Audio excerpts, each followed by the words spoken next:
Hi, everyone. I'm Edward Barsamian, and surprise, this is Going Rogue. If you've listened to this podcast, you know Jill Demling is the one asking the questions, pulling apart careers, decoding images, and getting people to say the things they don't usually say. But this week, the tables turned.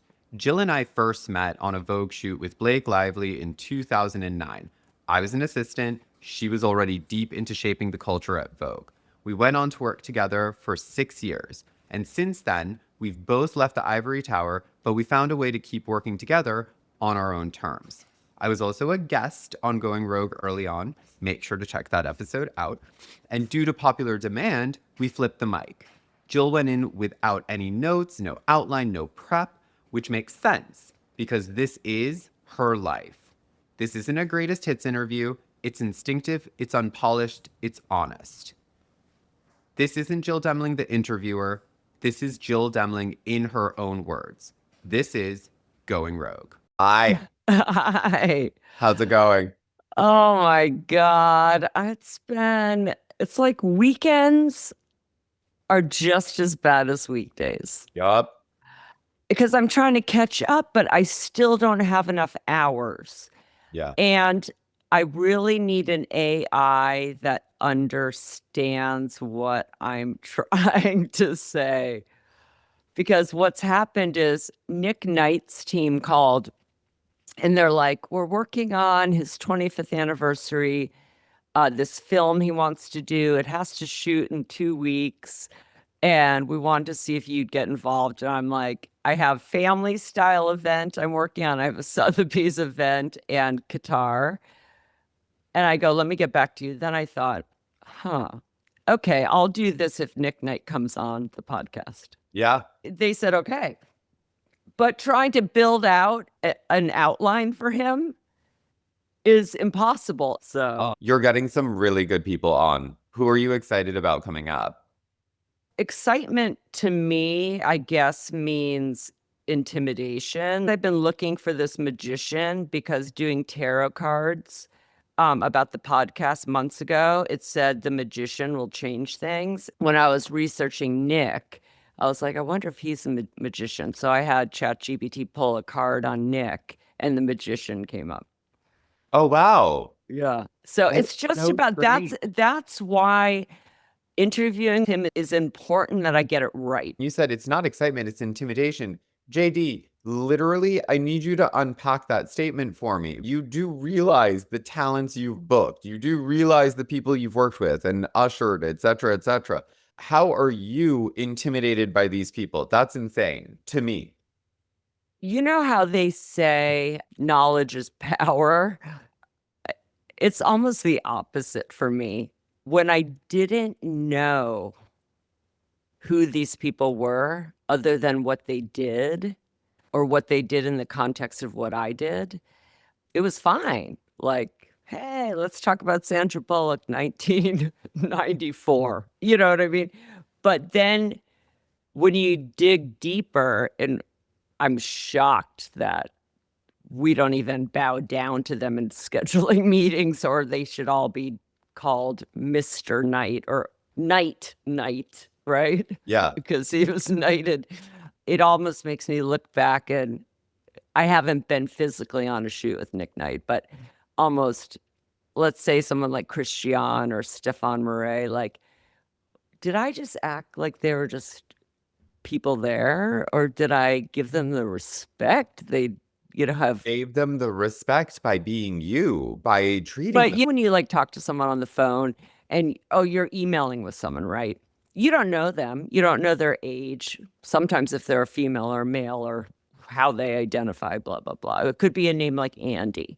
And then like 4 emails later, someone tells you they're 60 years old and a female, and you question, even though you didn't know anything different, you question how you interacted with them. Completely. With what your presumptions were. Yeah, your perception of who they are, for sure. Yeah. So it's kind of like that thing. You have worked with and booked all of these people. So it's interesting to hear you say that there are still people who intimidate you. Who's on that list? I'm just curious.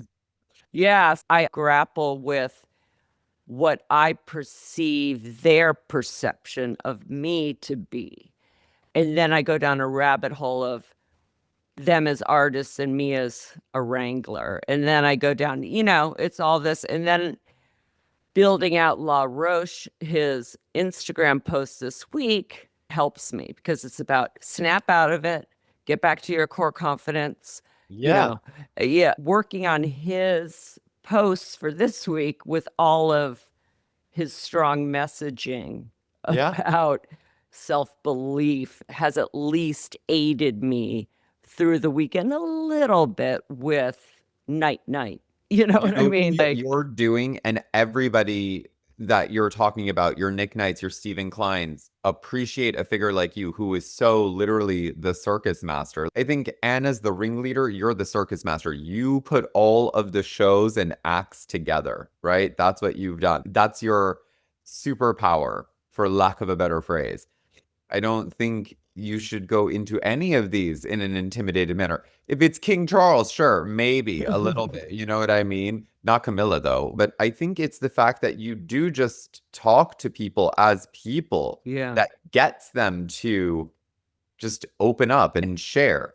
Different story, same story is the whole thing. But you got this. You're good. There's some people that have something that they want to say. And I think I learned this from speaking with Billy Norwich. And what he told me was that speaking with me was the first opportunity he felt he's ever had to just talk. And I interpreted that as, you speak to a therapist, right? And you could say whatever you want, but the therapist will say at 59 minutes that the session's almost up, right? And you could talk to your friend on the phone, but not for as long as you want. Eventually they're going to say, I got to go, right? So I never plan anything after a session, and I never stop an interview. I'm conscious of the person's time, but a lot of people say they have this amount of time, and then if they keep talking, I'm not going to remind them, right? So with that being said, these people have careers decades long. If we're going to wrap things up in a small amount of time, I don't want them to think I'm forgetting all of these other things, or that I'm not mentioning maybe the things that they think are career highlights or that they're known for as career highlights. So I always try to start with, I know you do all of this, but we're going to focus on magazines. And I think with Nick Knight, I felt that his contribution to magazines is important. I wonder how important magazines' contribution to his art is. So do you know what I mean? I know exactly what you're saying. His perception of his career, it's not going to be the same as somebody else, right? Right. He probably is like, that's the least important thing. Right. So it's finding a way to do that while bringing in things. And listen, 100% I'm overthinking everything, but it's an opportunity I would have never thought I could potentially have. So I want to make the most of it. And then I have the pressure on myself, if he is the magician, that for the magician to do its work, I have to make the space for that. And that's not by asking stupid questions. That's not by making it boring for him. It's about pushing for something that is magical. And it's finding out how to do that with someone that I don't know. Should we start? Oh, yeah. I mean, I like your early questions. Did you read Vogue when you were young? Like, did you grow up in a Vogue household? Definitely not Vogue. I can remember Sassy for sure. Like, because Talk to me about Sassy. was it Sassy? Let's see. I'm in high school, late 80s, and middle school, mid 80s. So I don't really remember magazines. I do remember that there were those like Tiger Beat or some sort of that type of thing. Because I remember sometimes I'd have the covers of them, but I don't remember going out and buying them. And I definitely didn't have like a subscription to them. So would you say that you were more entertainment skewed than fashion skewed? Well, no, I do remember in high school, either my mom must have gotten some magazines or maybe there's some runway coverage in my sassy. I definitely know I thought that was so cool. I definitely remember getting that. I remember the glossy cover. I remember thinking it was like, wow, this is so cool.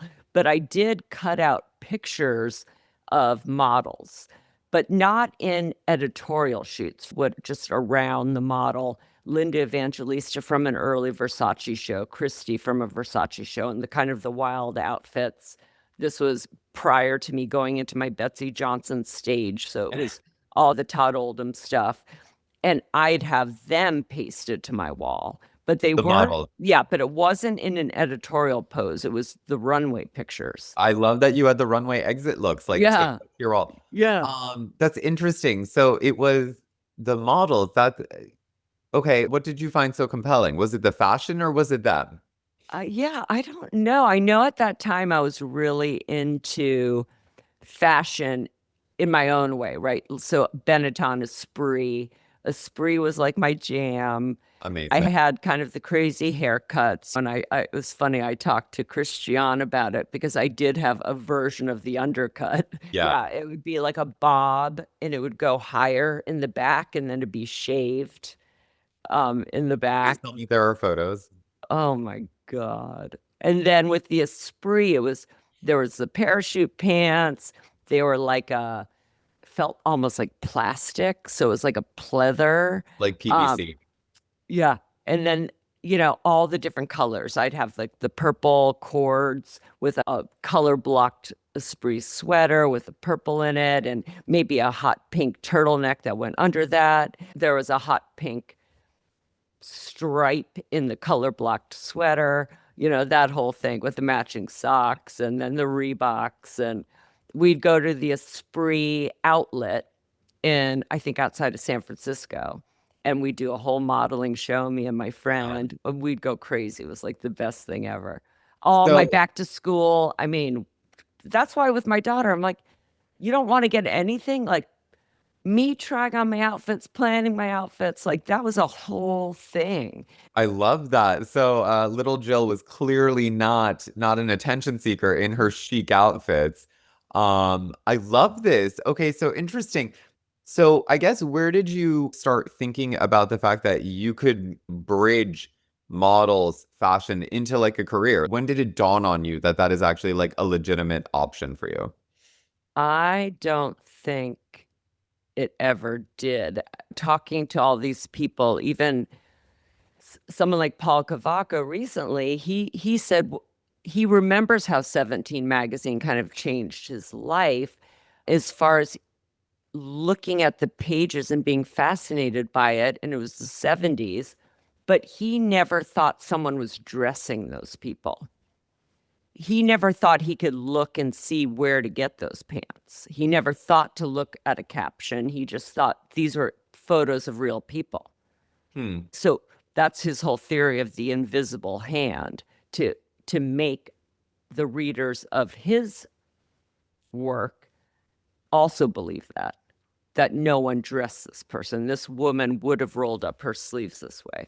Yeah. Another woman would roll her sleeves this way. I would look at the pictures, but I don't think it clicked that someone was doing it. I was just doing what I was told. Like, okay, what are you good in? Math. Okay, you're going to go to college and study math. What happens after that? I have no fucking idea. I worked in a clothing store in Boston in between the semesters at college. I really didn't like retail, but during my lunch breaks down the street on Newbury Street was Betsy Johnson. And that's where I would go. And then there was a John Fluvog, and that's where I'd go. So it'd be the John Fluvog shoes, Mary Jane, silver and red, and then these crazy Betsy Johnson outfits. I was obsessed. I remember junior prom, I wore a Betsy Johnson dress and senior prom. And I did the whole like kind of hair to go with it and all of that stuff. So I would just be waiting for lunch break and then I'd go to John Fluvog and go to Betsy Johnson and just be like, I'm in heaven. This is fashion. I love this. Okay, so obviously you did the retail thing. You're at school. Um, what did you study in college, actually? That's it. You said you were good Yeah. at math. Yeah, I went in thinking I was going to be a math major. And the way I thought about my school, so I thought I was applying early to a school in New York City. I didn't realize really that it was upstate New York or that upstate New York was different than New York City. Like I just didn't know. And I remember my mom driving me there to Colgate, reminiscing about growing up in Iowa. And I was like, where are we going? She's like, Colgate. I'm like, I thought we might have gone to New York City a couple times, like to see a show, maybe, or around Christmas. But I don't know why I just thought New York is New York. Like I Yeah. just didn't think anything different. But when I got there and I saw everyone wearing hiking boots and flannels, I was like, eh. So I just made a pact with myself that I wasn't going to conform. And it was okay if I ended up liking hiking boots and liking flannels. Like, I won't judge myself on that. But if I don't like them and I'm wearing them, then that's a problem. And I just didn't want to conform to something I didn't respect or do something I didn't respect or all of that. So I remember I had a Betsy Johnson catsuit. Oh my God, yes. And this is a upstate New York. It's the poorest county in New York State. And there's one traffic light. And it was the Old Stone pub, which is where we went. Oh, the Old Stone Jug. That's what the pub's name was. And also at that time, so we're talking 92, it was like a cowboy boot with a little heel, but it was an ankle. It would cut. So it was just the ankle cowboy boot, but it had the whole, looked like snake skin. I had them in like a bright green. Okay. And then it was like a blazer. So it was a blazer over a catsuit Oh my God, this is incredible. with an ankle cowboy boot. That's what I would wear to the Old Stone I Jug. found my new outfit, by the way, for this week. So it's like I would put it on, look at my roommates, look in the mirror like, oh, are you really going to do this? And just say, yes, you have to. And it was never fun. That fun? Well, I just going out like that. No, but I knew, okay, it's like this. I hate roller coasters, but you know Mhm. what I hate more? I hate the feeling when I don't ride one because I'm scared to. Oh, So I make myself ride it. So that's the that's the metaphor. analogy. I Yeah, the mean, I get analogy. it. I hate roller coasters. I'll never go on them at all. I don't know. Like, fashion is fashion. You had that confidence, right? Because you I loved Betsy Johnson. forced it. I forced it. I think what was going on was like fish out of water. So it's Yeah. like you are going to be that like gem amongst this sea of flannel boot wearing, people. Lady, I understand. I went to a small fishing village school, St. Andrews. I wore Dior moon boots, right? Like, I Right. understand. You Right. kind of just have to be like, fuck it. Like, I'm not Yeah. going to be like everyone else, and you're not. So you're starting to come into your own. I guess again, like, did you study math at school? And Yeah. as you were like moving up, did any type of career path present itself, or did you have any idea as to what you wanted to do?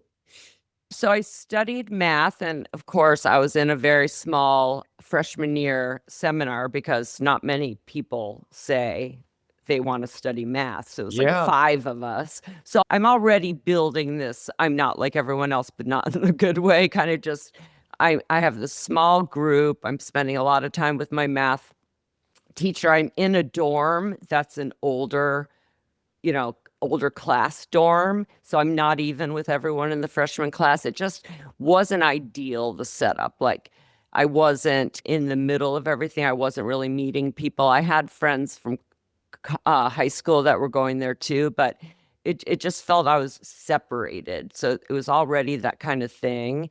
Um, I enjoyed math, but it got to a point to get a major, I had to do number theory, which I couldn't do. And I was excelling in, the differential equations and linear algebra and all of that. But I called my mom and she said, "What do you want to be, an accountant or an engineer?" And I go, "Neither." She goes, "Then why are you majoring in math? What do you like to do?" And I said, "Art."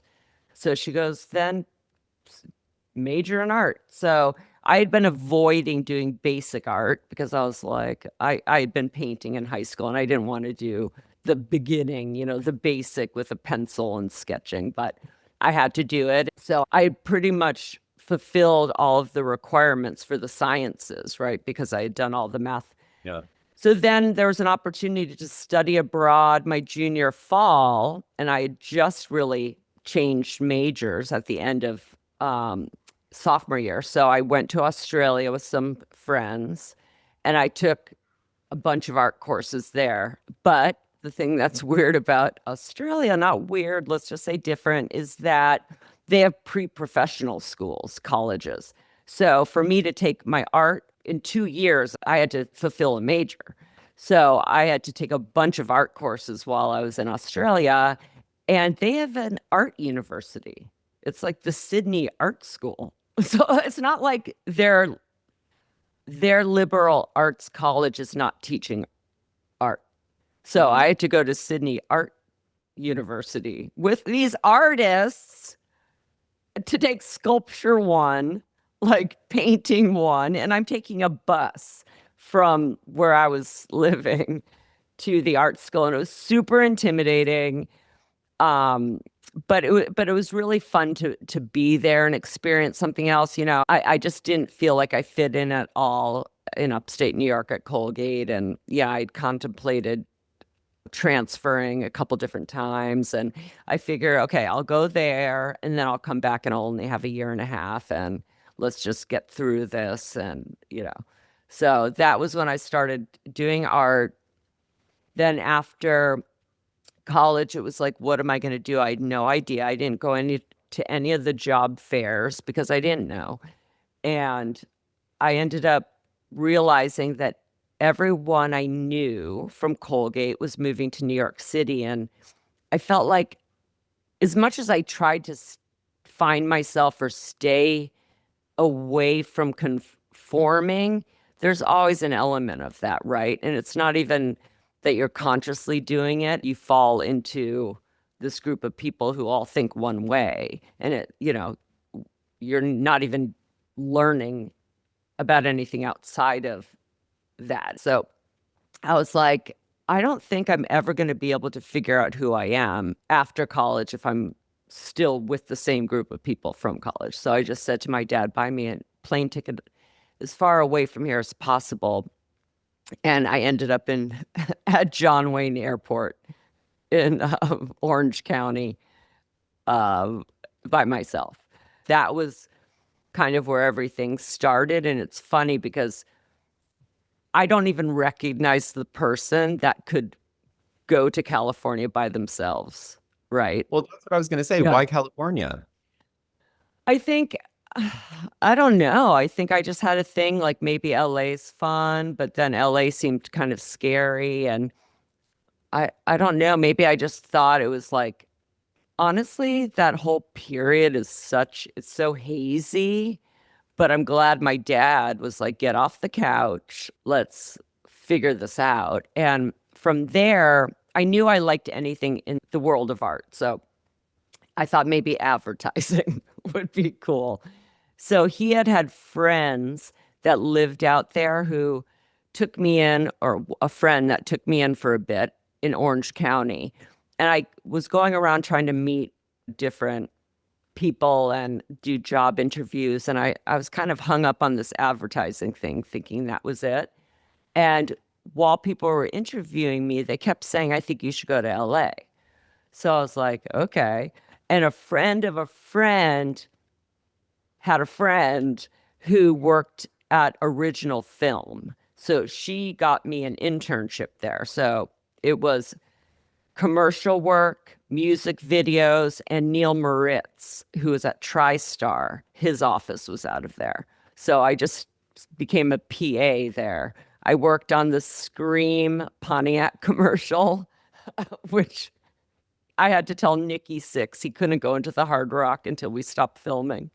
Amazing. Yeah, had driving around with a Thomas Guide, a stick shift car that I'd shipped in, and a pager and a payphone. Like it was pretty crazy. And I lived in a studio apartment on Barrington and Montana, and where I was working was Barrington and Olympic. So it was a pretty easy drive. And then from there, I ended up finding an employment agency called the Friedman Agency. So when I started working for them to get actual money, I was being sent to different places every day with a slip, a temp slip. So that was very stressful. So you were a temp filling in at different companies? Yes. Where would they send you? I went to Castle Rock once, and I think I walked into the bathroom of the guy. Oh God, oh my God, what's his name? The head of Castle Rock. I've got to look him up. I mean, I had to answer phones at Endeavor, which as a receptionist, which was super stressful, trying to connect at 3 Arts. A lot of that, which was super stressful. I'd want to cry at lunch. I'd go to a payphone and call my friends or my family. Like, it was that receptionist stuff when you don't know anyone and you're trying. Oh, I had to be a receptionist at Ernst & Young. They're the ones that like give, and you wouldn't know where you're going till they called you in the morning. So it would change that much? Yeah, sometimes it'd be a temp for a week. Sometimes it'd be for a day. All right, so you're temping. Yeah. How does CAA happen? Because I know you were there. Yep. So, Castle Rock. Oh, okay. Rob Reiner. Oh my God. I walked into his bathroom. It was his private bathroom. How did you walk into his private Because bathroom? I was looking for the bathroom. And I didn't know it was his private bathroom. And I think he was like coming out. Like it was, it was all that stuff because you don't know anyone. You're this random person. Every day is the first day of school. Pretty much. And you're by yourself. And I don't know anything about this industry. Talk about a fish out of water.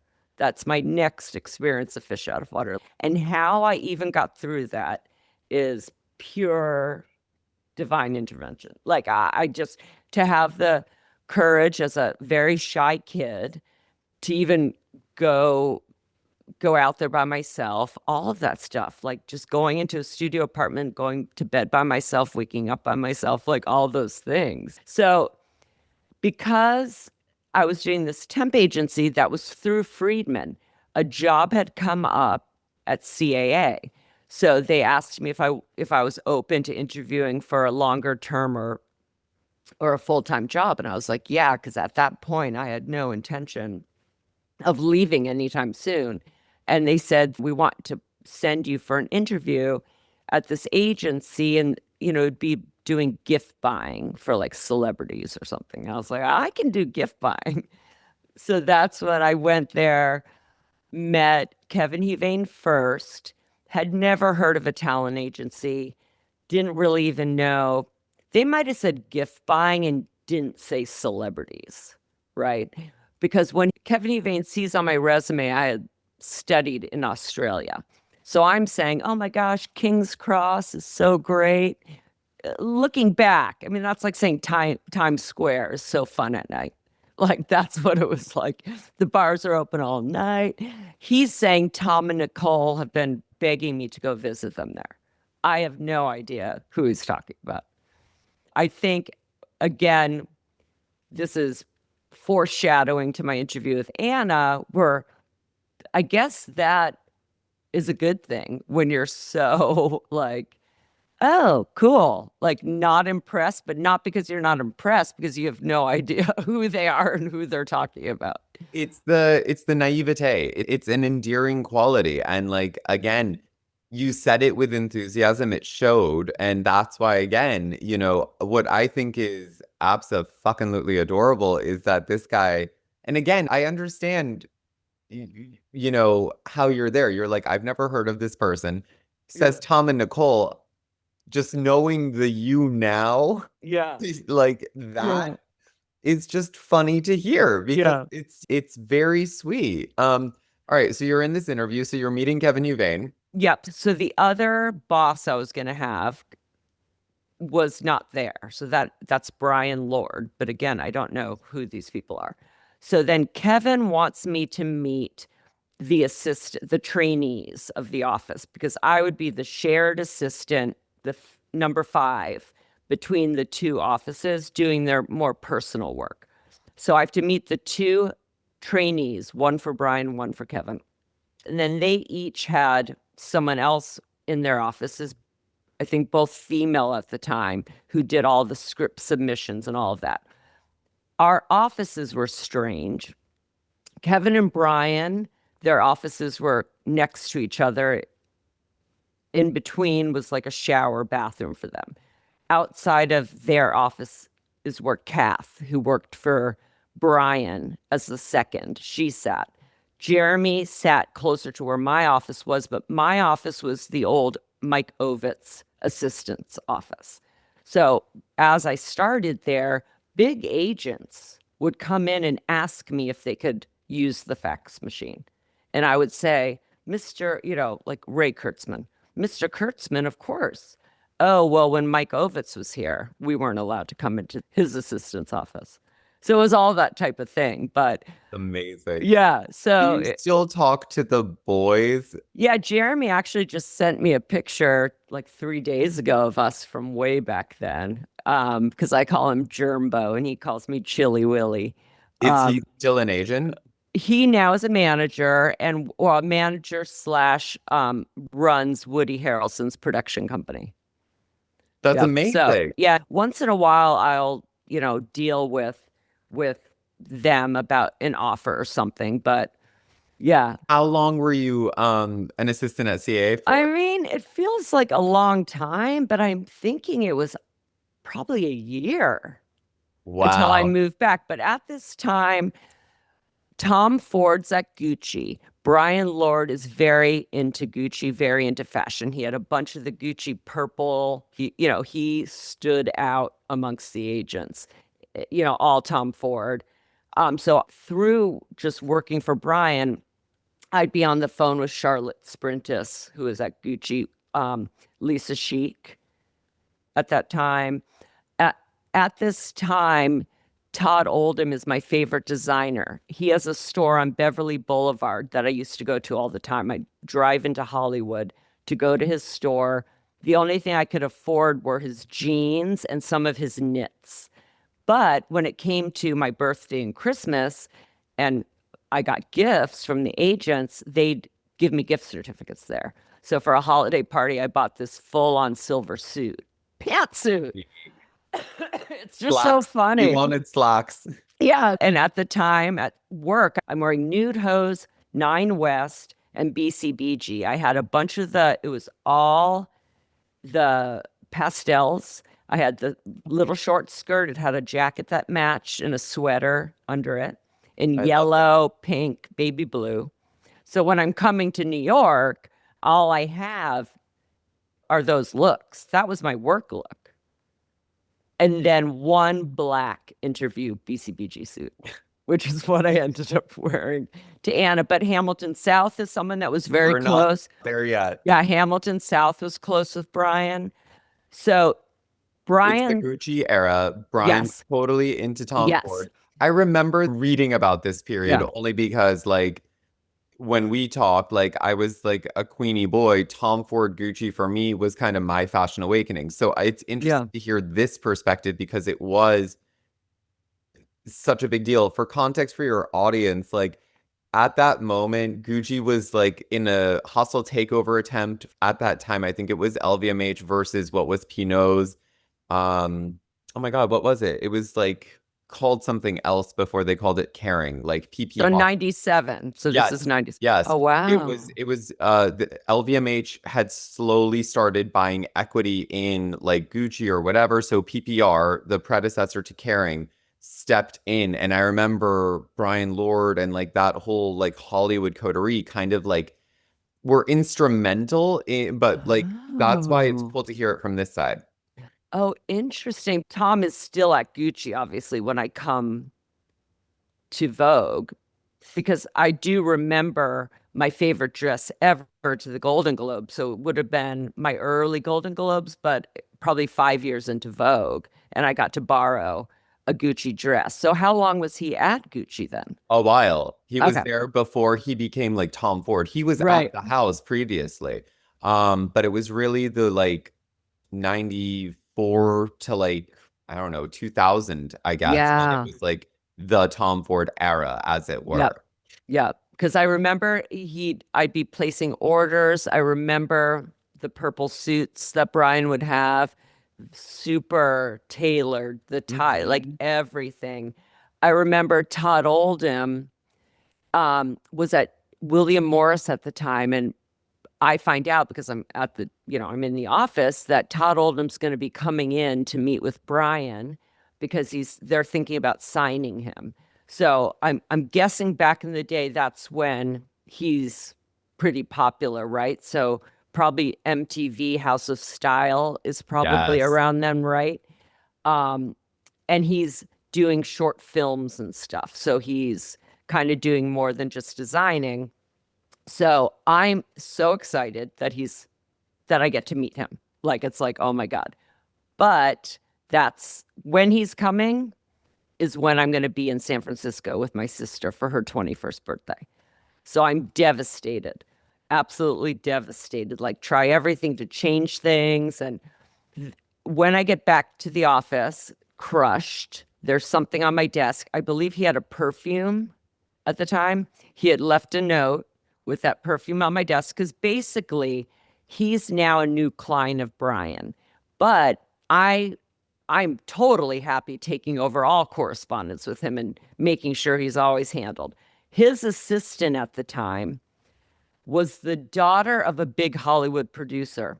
I talked to her all the time about Todd because when she'd call, that would be someone I kind of took care of. So she has decided she's moving to LA. She's no longer going to work for Todd. She's going to work with her father. They had produced Two If by Sea, I believe, with Sandra Bullock and that comedian, I can't remember. So when I'm thinking about moving back to New York, that's kind of a job I'm hearing about that sounds interesting to me.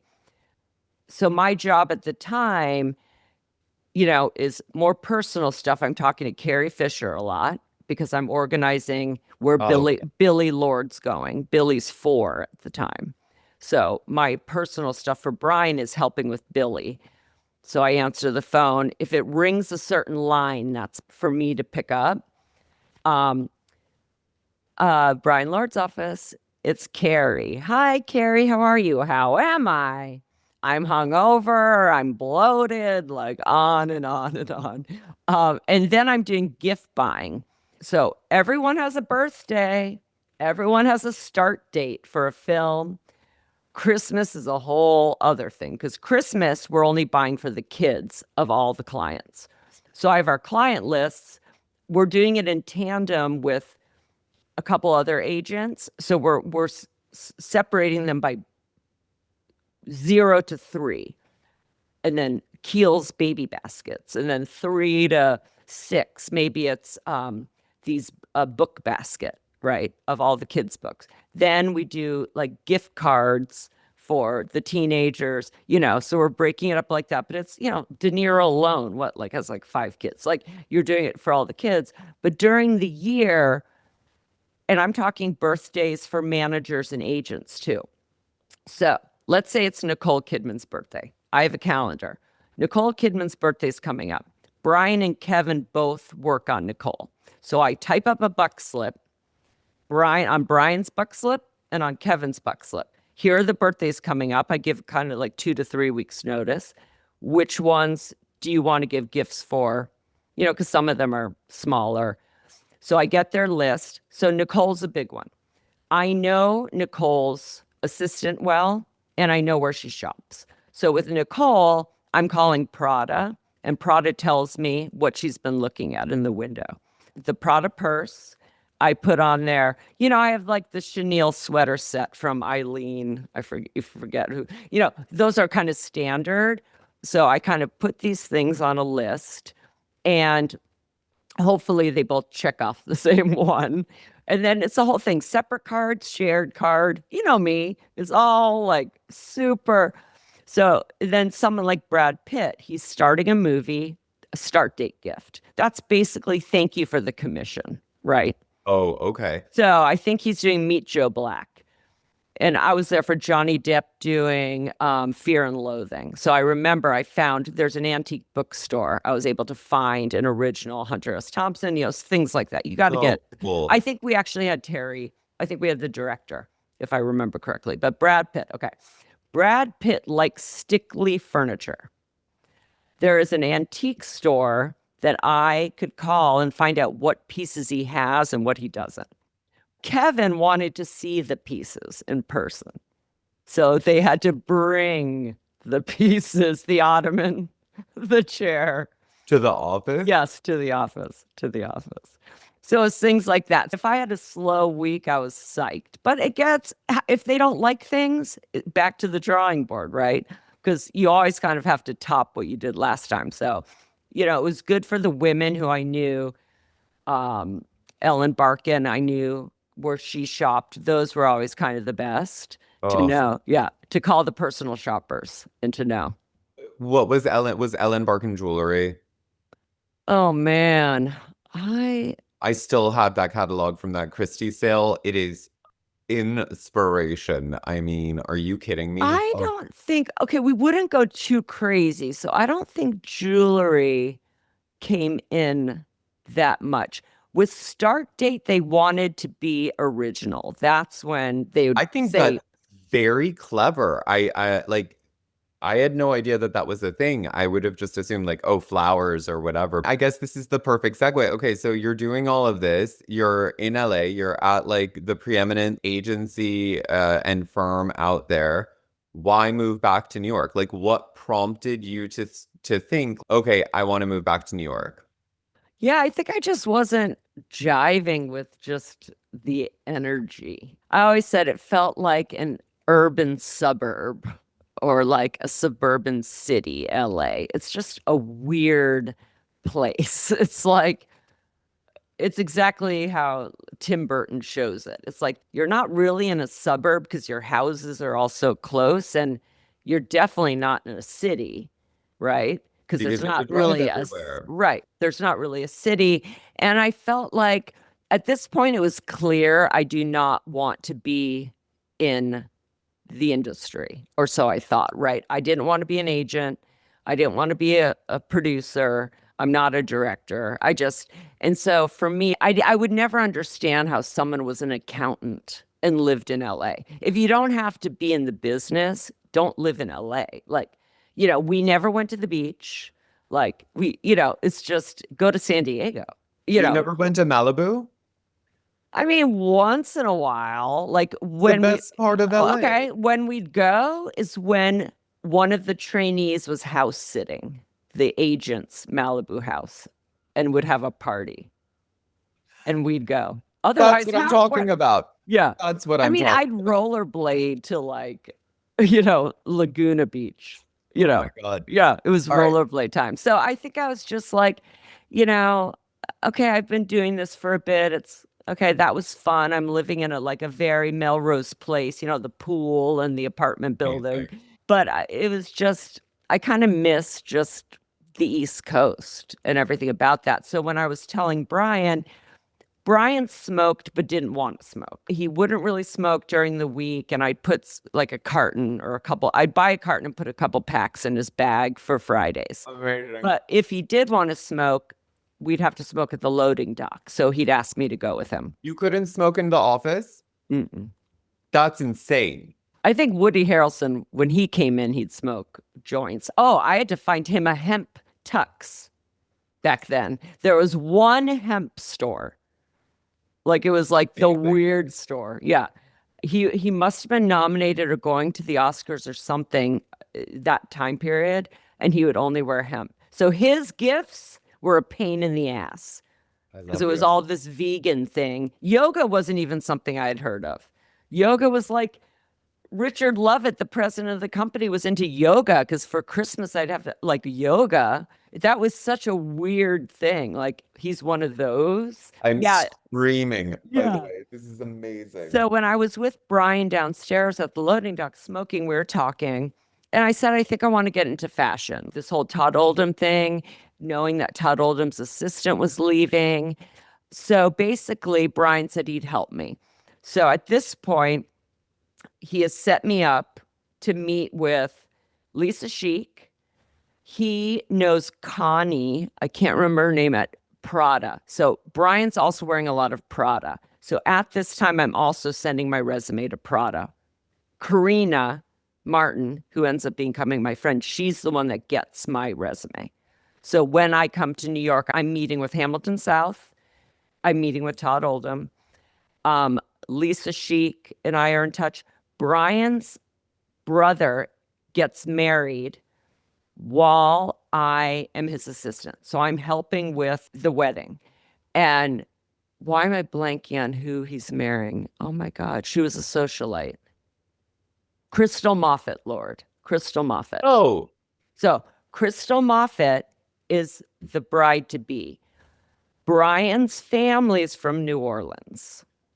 So this whole, my involvement in supporting Crystal with this wedding, with their family that are coming from New Orleans, just to, make sure everyone's on the same page. Let's just put it that way.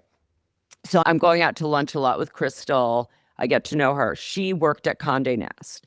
She set up an informative meeting at Condé. So that first week I'm coming to New York, I'm already in touch with all of these people. So Hamilton, the first person I meet is Todd. So I meet Todd Oldham.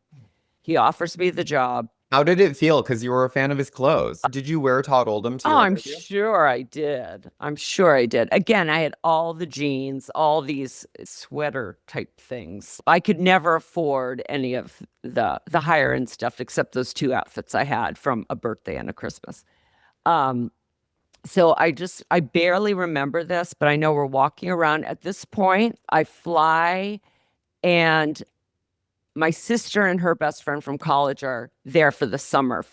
My sister was at Dartmouth, so we have a summer sublet. It ends up, because they got it without me, we're on 6 and C. 6 and C in June 98. So no cell phones, remember. I had a car phone in California, but only for emergencies. It plugged into the thing. So I'm meeting with Todd. He offers me the job and I accept it.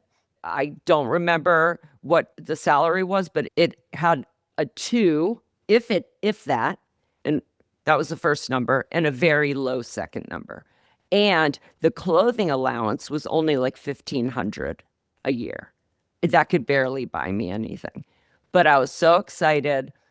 So I think I fly in on a Monday. I meet with him on a Tuesday. We go out Tuesday night. I think after him, I'm going to meet Bucky Keaty. She tells me there's a role. She asks me, do you read Vogue? And I said, no. I look at Allure, because that's what on the Stairmaster, I could look at the pictures in Allure. I love that you were an Allure girl. Yeah. So you get asked, do you read Vogue? You say no. Bucky asks, do you read Vogue? I say no. She asks, do you know who Anna Wintour is? I say no. She says she's the editor-in-chief of Vogue. I say, cool.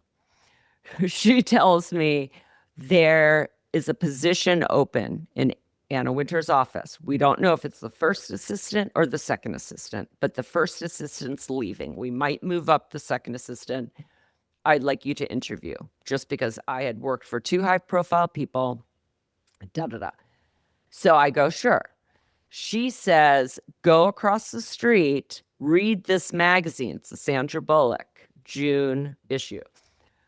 Read this magazine, know the players, and I'll let you know. Here's what I can't remember. How was she going to let me know if Anna was available? Because I didn't have a cell phone. Maybe she said, come back in a bit. Yeah, something. she must have. If she said, go read this and then Yeah, like, yeah. whatever. But then what happened was Anna wasn't available that day, so she was going to call me to let me know. So when I go home that day, I think that's when the offer from Todd comes, and I accept it. So I go out to Brother Jimmy's in Murray Hill, party, Amazing. pass out. And my sister answers the landline the next morning because it's in her bedroom. And it's Bucky Keaty saying Anna can meet me at 9. And Kate tries to wake me up, and I said, tell her I already took a job. And she's like, put her on the phone. She goes, Anna can meet you at 9. So I like put the same suit on, go in there. Again, like everybody else, it's a blur. And you had already accepted Yes. a job at this time when you're meeting with Anna. Yes. Amazing. So I feel like that all happened on a Friday because I think, or it must have been the Thursday because I was trying to figure out what I was going to do. But meeting with Anna, it was very quick. Or Times Square or Madison? No, this is 350 Madison. 350 Madison? Okay. Yep.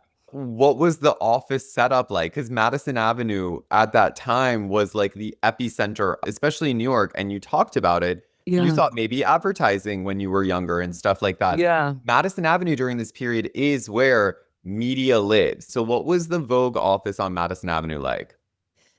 I can remember like the entry way. I've been in 3 buildings, and the weird thing is her office is always kind of the same. So I can remember I was sitting outside the right. Like if you're looking into her office, I'm on the left. My back is to her on her right. So versus the next office where we are perpendicular to her, not parallel.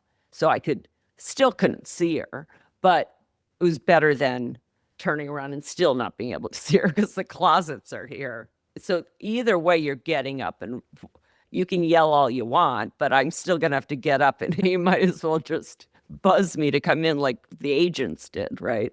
Like, can you please come in here? I do think it was quick. She might have asked me, I assume she asked me the same general questions she asked everybody else, but remember, I didn't really care. I didn't know who she was, and I had already gotten my dream job, or so what I thought was my dream job for the designer I love, right? I do remember her asking me which agent she'd want me to call for a reference, and I said Brian. And then that was it. I had to go back down to HR, wait for Bucky to come out, and that's when Bucky, I think, told me then, either she told me then or a couple hours later that Anna wanted me to start Monday. And I said I already had that job. And she's like, well, figure it out. So that's when I called Hamilton South to ask his advice, and Brian. And Brian said, I hear she's a barracuda. There's no crossover with magazines and agents at the time. But you're going to be in the middle of everything. And Brian asked, do you want to be a designer? And I said, no. And he's like, well, Todd's a designer. Like, you'll learn about designers. You'll learn about, like, you're at the epicenter of the fashion industry. So even if you don't want to work in magazines, you're going to learn a lot about the entire industry working for Anna, but beware, basically. And I'm thinking, Kevin wasn't exactly warm and fuzzy when I worked there. So then I had to call Todd and wiggle out of the job. And I remember taking a lot of time to write something down to say, it's a once in a lifetime that you're offered 2 dream jobs and blah, blah, blah, blah. Did you tell him you were working for Anna? Yes. And Hamilton said he was excited. He's like, great. Now I know someone in her office. It was good to kind of have someone there. Same with Lisa. There'd be people like a Karina that I didn't realize she had my resume until I was placing Anna's clothing order to her. And she's like, oh, are you the Jill Demling that I'm looking at your resume right now? Like, so there became some connections right away. And Kevin Huvane's brother, Chris, who's passed away, but he was here. We're about the same age. So I had him automatically as a friend when I moved here. He introduced me to different people. He, at the time, was working for Stevens PR company, Huvanebaum Halls. So I had some kind of connectors between the people I had met through Brian and then Chris and kind of some people that were looking out for me when I first came. Well, you need that supportive group. Talk to me about The Office. It's one of our shared experiences. Yes. So were you first or second assistant? So I was made first. I felt like I got. Wait, Yeah. you came in Yeah. with somebody already there and Yes. took first Yeah. Ooh, JD, that's a lot. I mean, that says something. Yeah. While I had never been the only assistant, she either I got a great review when she called Brian, but I did get some time training. I took very, very detailed notes. I feel like I had a week, but maybe it was less because I gave less when I moved on. But Melissa Skoog was the first. She was moving to accessories. So she was still going to be in the building, but I asked tons of questions. I wanted tons of notes. It's funny. I don't remember when I was there by myself, like that first day, or maybe it helped that Libby was there and she kind of knew how it went. It's like I can't pinpoint the first day when I'm answering the phone by myself and that stress. I do remember the stress well. It was super high paced and I had to have a fan. I was always sweating with my heart racing. Like it was just very demanding and super, super fast paced, super long hours and just like keeping everything. I'm kind of built that way that I can kind of function and remember things and all of that. But like she'd answer two questions with one answer. So you'd have to learn how to only ask one question at a time. She would look at her diary to tell you when she wanted appointments above you and backwards. And she wouldn't tell you what time. She'd just point. And actually, Paul Cavaco was talking about that too, like how she'd point to the images she wanted. And you can't ask for her to do it again. So just, okay, that must be 1:00 on Tuesday, based on where it is. You don't ask a question unless you really have to. And then you have one chance. Like, can you say that again? You better listen. And just the schedule, even just learning the blueprint of where people, I had drawn a blueprint of the office because if I had to go get someone, I need to see Charlie. I needed to know which office was theirs. Then learning the Rolodex, Karen Mulligan and I talk about this. There's a formality in fashion that there isn't in Hollywood. Who's Lord? Who's Mr. Steven Spielberg? It's not Steven. It's Mr. De La Renta, Mr. Lagerfeld, even Dr. Schaffer, her husband. All of that. And then just doing all of the personal stuff too with the kids and the checkbook. And she doesn't have a computer at this time. So it's right. Yeah.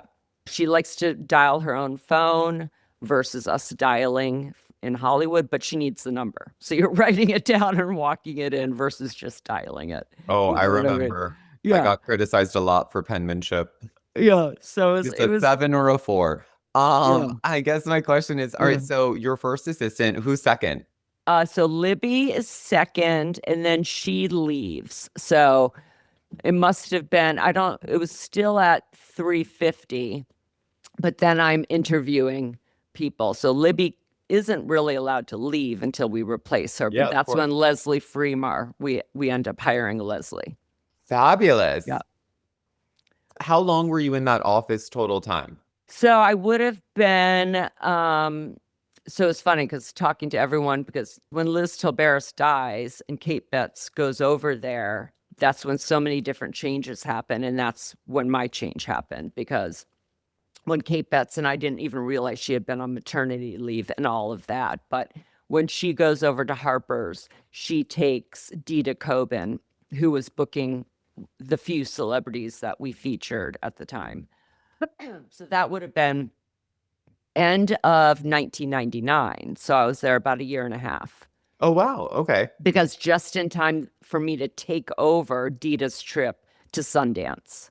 which would have happened in the new year That's so of crazy. 2000. Yeah. So you had said it kind of before. Did you go to the Golden Globes when you were at CAA, or did you go to the Golden Globes when you were at Vogue?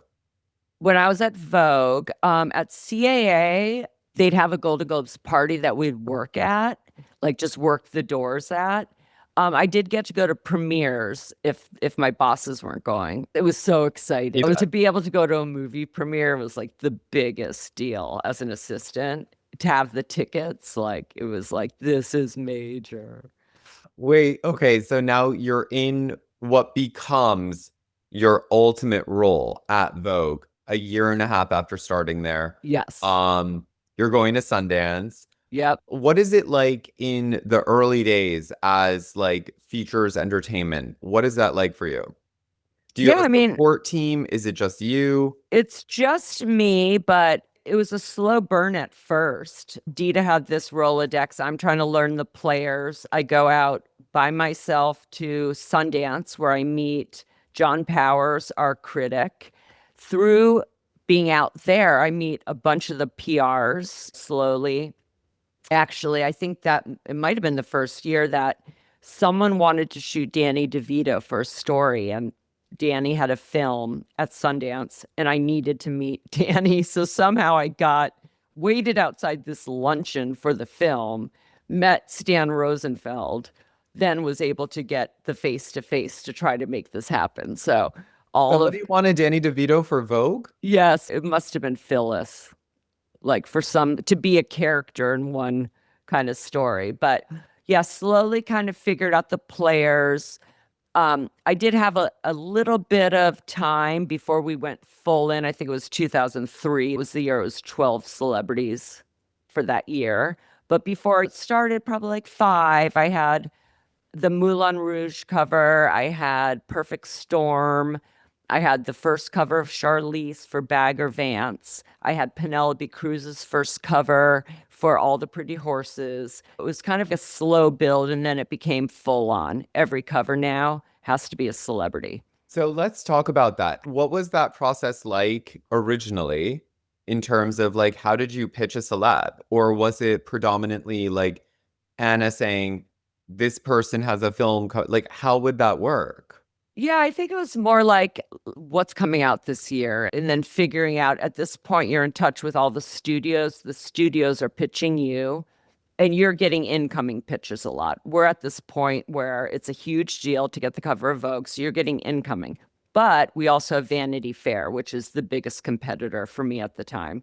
Harper's, they think they are, but not really. But in our minds, they are a bit because it's Kate. So we're very cautious of what they're doing. But the stars that we want are being courted by Vanity Fair as well. And we have to prove ourselves as a worthy competitor to the Hollywood magazine. Is this Graydon Carter or Tina Brown's Vanity Fair? Graydon Carter. Graydon and Jane Sarkin. Oh, interesting. Okay. Yeah. So I know that Moulin Rouge was definitely a cover that we were up against them for. But of course, at that time, we've already featured Nicole on the cover. And because of the fashion, and the studio agreed as well that, the whole pitch, this is a get. We don't do this often. For Catherine Martin, this is obviously the magazine. For who's going to watch the movie, it's our reader. So it was that whole thing, and just the negotiations, all of that. So that was one of the big ones. And Perfect Storm was the first shoot I remember going on with George, kind of the first man. And then we're getting these new actresses who look like models, who could wear fashion. And it was their first cover. And I felt like there was some freedom at the time. I don't think we were thinking so much about how are they going to sell necessarily. It was more like, do they fit the fashion? Like, can we see Are they this? representative of Vogue? Yeah. That's the Vogue I at that grew up point, with. we've put Winona Ryder. At that point, we've put Cameron Diaz. At that point, we've done Gwyneth and we've done Nicole and Claire Danes. Like, it's a pretty small group of people. But it's a very fashion heavy. Yes. Winona yes. was like a Mark girl. Exactly. Cameron Diaz was your SoCal girl who somehow still managed to like marry that with an easy polish. Like Exactly. it's interesting to hear you talk about it only in the sense that it has shifted so much. And that's kind of what I want to talk to you Yeah. about is when did that shift exist and how did it go from being more of a vehicle, one for both the magazine to make sales, but also for this person's profile to somehow grow even more, for lack of a better phrase. Okay, so when I was speaking with Tani, here's kind of how it went. Okay, in 2000, we had 4 celebrity covers to 8 models. 2001, 5 celebrities. 2002, 10 celebrities. To Two two thou- models. Yep, 2003, 12 celebrities. And then it never went down to never less than 10, very seldom less than 11 until I left. Wow. Right. So it quickly turned. When you talk about Nicole Kidman at the Oscars, and her red carpet dress, I think that was the moment. I think that was right when it shifted. Interesting. I think, 1997. yeah, I think that's the start of The transition between the yeah, two. yeah, when you saw high fashion on On celebrity. Hollywood. Yeah. In a way, that was just like, again, that's a movie star, but it's Yes. fashion. Yes. And I know Anna had a lot to do with the shift, but I also think the shift also came with the supermodels phasing out, and that next lot of models was the heroin chic. So she wasn't putting them.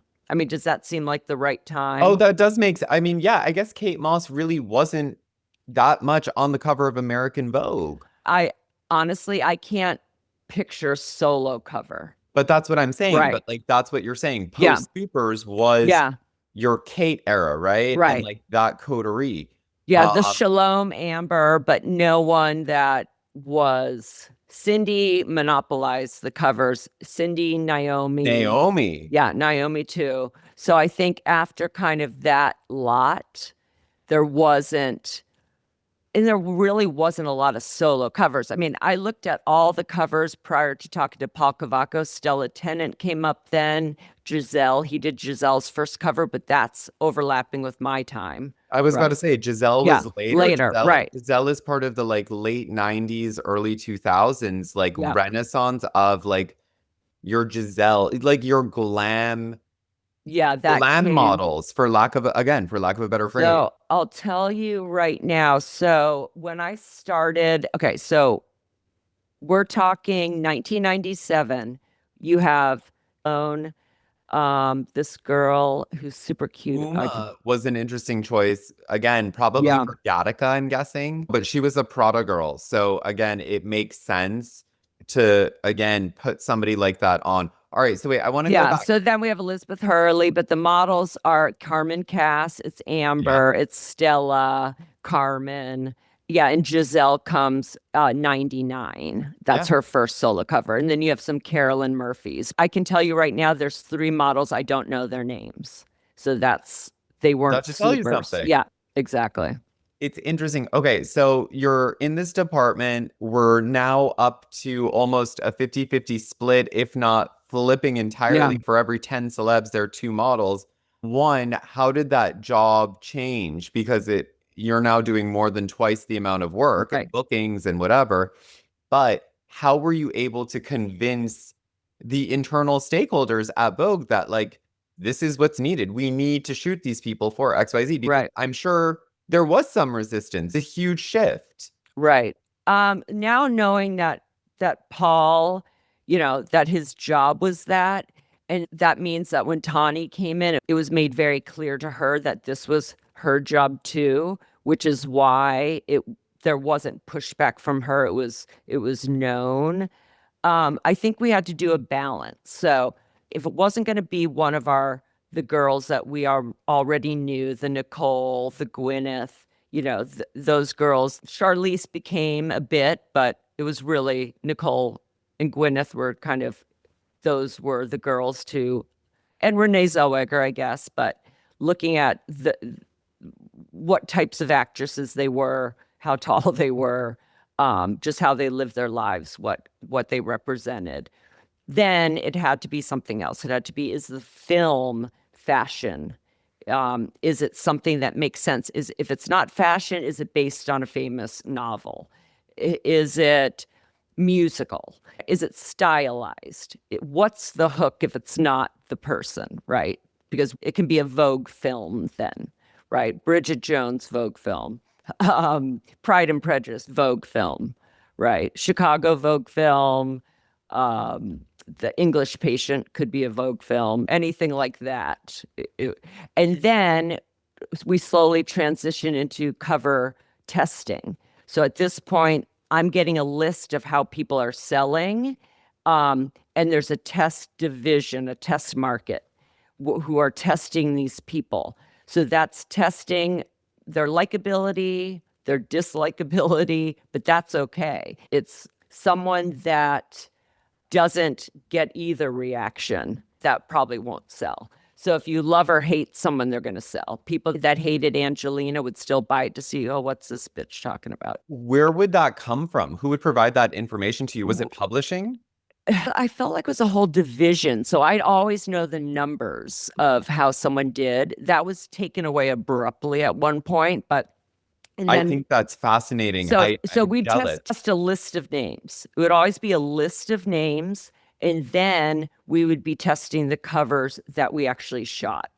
3 different covers against each other. So if it's Blue Sky, Smile, The Cropping, to see which cover the test groups. The audience would respond best. Right. Who these people were, no idea. But what we could see is that, and the proof was in the pudding, a Sandra Bullock sold very well, a Drew Barrymore sold very well. But these were people that didn't seem Vogue girls. Well, Sandra had already been on the cover, that didn't seem Vogue girls, but were commercial. They had a wider audience in America. So the thought process is, if we can put someone like Deborah Messing, right, when she had a television show, which was something we were not covering with covers, then someone who doesn't buy Vogue could buy this magazine and then become a subscriber. But they might not become a subscriber if we keep putting Kate Winslet and Kate Blanchett on the cover. Did that happen? I don't know if they became subscribers, but we ended up putting more of those. It had to be a balance. So for every 2 commercial mass market covers, then I could put a Julianne Moore or a Kate Winslet, incredible actresses who are private, who are not doing the huge box office comedies. This is really interesting to hear, only because obviously when we worked together, it was very different, as we addressed. It was like building up personas or profiles to a degree in a fashion space, and then having that really cemented by the cover plus whatever project they were releasing. And then the other thing would be, if we get how many issues Oprah sold or Angelina, that would move my field goal farther for the next year that month, because they're selling ads against the sales of last April. So now, next April, I need someone bigger than last April. So how did that work? I mean, you know, well, when it was Angelina, Angelina's the only one that's going to sell more than Angelina. It's so interesting to hear you say that, because from a digital perspective, we had real-time tracking. So right. We knew. And so I am envious. We did not have that. You didn't have real-time tracking. I'm envious of you, and I'm not envious of you, in the sense that it's fascinating that the publishing side would give you that data and that reporting.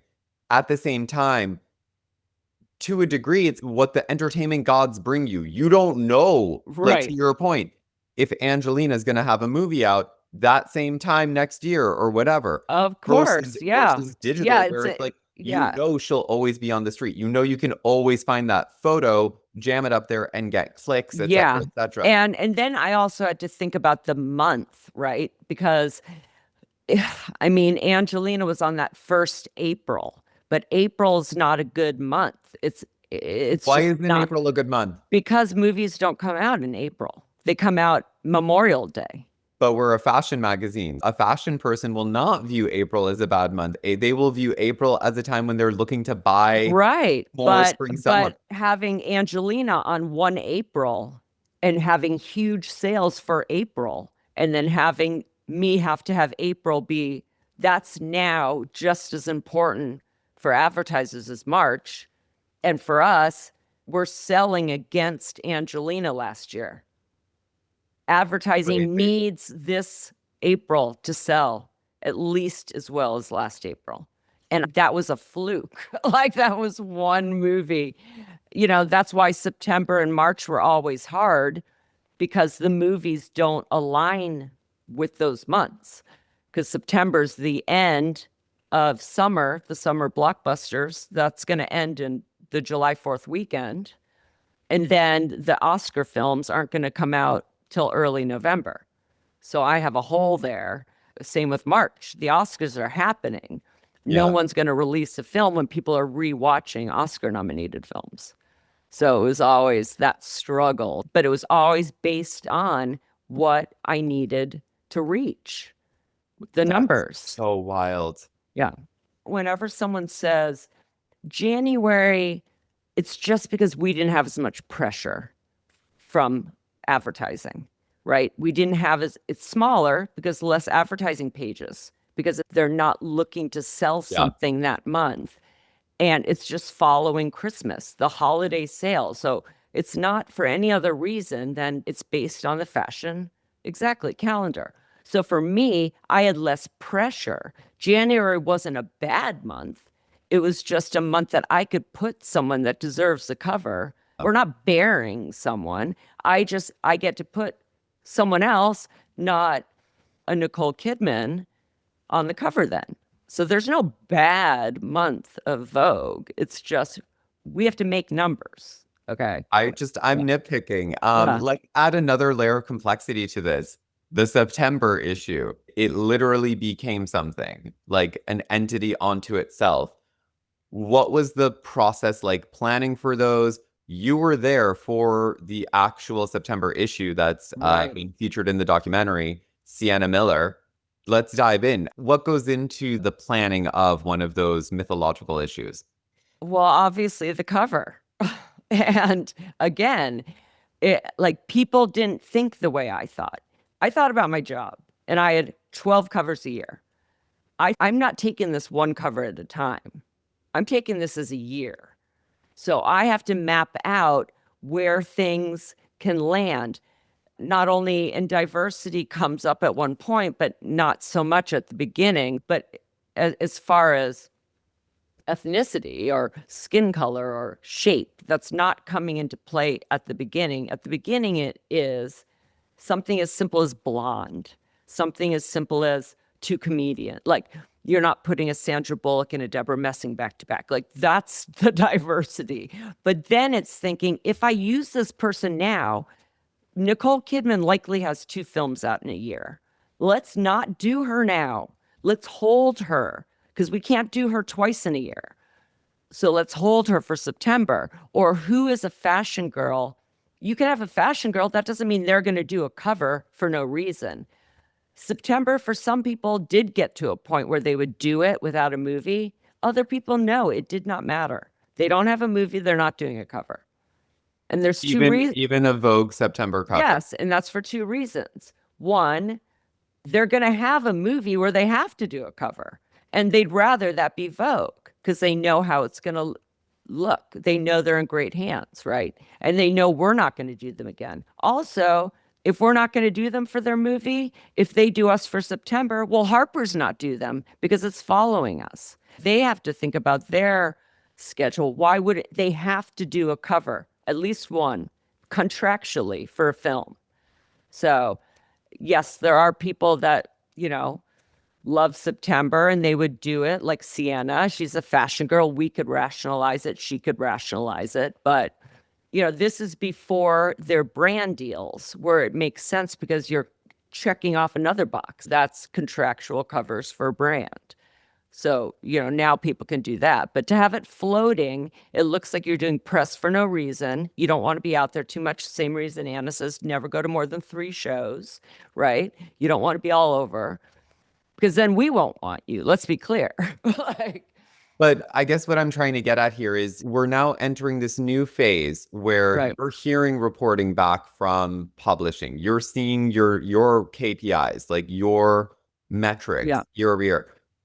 When did the September issue become something more than itself? Because yes, the cover is paramount because that's what's going to drive all the sales, but it's also going to drive all the advertising. So like, what were those conversations like? Like, did you... Jill, who's the September cover? How early would those happen? After last September was booked. Literally, like, wow. Who's next September? Oh no, it was so stressful. It was so stressful. You have no idea. Trying to think who would fit, hoping a movie comes close. Like, hopefully they have one idea. But if you think about the issues that most likely we had, one of those, that single model or the one of 2 models a year, it was probably September or March because those were the months that I couldn't. But we didn't do that often. I know we had Charlize. I know we've had Halle Berry. I can remember September issues. Gwyneth, we've had. Jennifer Lawrence, Beyonce. Jennifer Lawrence. Yeah, exactly. But music, once we started doing music, that helped me because music was more about they don't want to be out for too long. They're not having albums every year. And an album doesn't, it started to become a thing where it's not out that day. It doesn't open that day, right? You have a single, you have 6 months to pretty much promote an album. But yeah, some films could be big enough that they're an event that we could rationalize an opening in September, but it was really hard to convince a studio that we were going to sell tickets to a November movie in September. Interesting. Yeah. So it was, a lot of that. Maybe we'd agreed to do another story that came out with the film or something else that could give it another boost when that happened. But no, a lot of times it was someone's first cover they were excited about. They would do a September for nothing, but you couldn't rely on that. You definitely couldn't. It was always think of a concept, think of a peg. Same with March. That's why we ended up doing Power Issue. That gave me something, right? The Power Issue. Let's make March Power and April Shape. We need something. So then it helps me. I can put someone on the cover that doesn't have a film that might seem random, but there's a shape reason to put them on the cover. Yeah. So that was... I want to ask you about the shift once it did move more into thematics, which obviously it did. But before that, who was the toughest September issue you booked? And if you can, who is the September cover subject that you weren't able to book? That it's still where you're like, how the did I not get this person? I'm trying to find my little cover thing here because I have all of Vogue covers. Let me just see. Okay, Vogue covers. Okay. Just September, because I'm going to talk to you about other covers coming up. Yeah, I just want to look at. Okay. So September's, we had Model, then I had Kate Hudson, then I had Nicole, that beautiful 2003, then Models, Sarah Jessica, Kirsten Dunst, Sienna, Keira Knightley, Charlize, Halle Berry, Kate Moss, Lady Gaga, Jennifer Lawrence. I forgot about the Lady Gaga one. Yeah, Models, Beyonce, Kendall, Jennifer Lawrence, Beyonce, Taylor Swift after I left. For September, I can't think of someone that I couldn't necessarily... I mean, I'm sure there was a Rihanna time that we wanted her, but honestly, I don't remember any fails I don't, because I was always able to get it. Who was the toughest one to book? I mean, Beyonce was tough just because she doesn't give you an answer on Anna's schedule. So that was a slow and steady. And Anna would call me in, any news? And I would say, not yet. Either she's at Coachella or da da da. Jill, we need to know. Well, I can tell her we need to know by Friday or the cover offer's gone. And she didn't want to do that. So that was painful, painful, painful, painful, because it was every day. And I'd be like, once I hear, I'm going to tell you. I'm not going to be like, oh, I totally forgot to tell you. But that was always one that you find out on Beyonce's schedule. And Anna knew that. Julia Roberts was a fail. I tried to get her every year, and I was never able to get her. At the beginning, I would take Marcy out to lunch all the time. I tried everything I could to get her to do Can Vogue. you explain who Marcy is for our audience, Oh, please? yeah. Marcy Engelman is Julia Roberts' publicist, and Julia had done Vogue one time, and it was 1994. And I had heard she didn't like the cover. She didn't like the piece. You're not supposed to talk about any gossip that's been written about her, and you're not supposed to talk about her exes. And both things were in the piece. And I believe I have the issue, there's a reshoot there. The cover is reshot from the inside. I think it's two different photographers too. It's definitely two different editors. And I think there was airbrushing, changed the color of her lips. And it's just not a good cover, but she never did Vogue and has yet to do Vogue since. You did get her, and I want to talk about this Yeah. more when we talk about your post-US Vogue career, but you did get her for Edward Enninful's British Vogue for his last Yes. issue, if I'm not mistaken. Yep, second to last. Second to last, excuse Yeah, me. because we had the strike that happened that kind of jumbled up. I had like this epic end run. Zendaya was supposed to be in there, but the strike kept bumping the Julia movie and bumping all of our covers. So Julia ended up taking Zendaya's issue, but because we had done Zendaya, and of course I wasn't going to let Julia go, but we would have had like 4 crazy covers, but with the strike, there was no way. That's insane. We'll talk more about that when we get into it.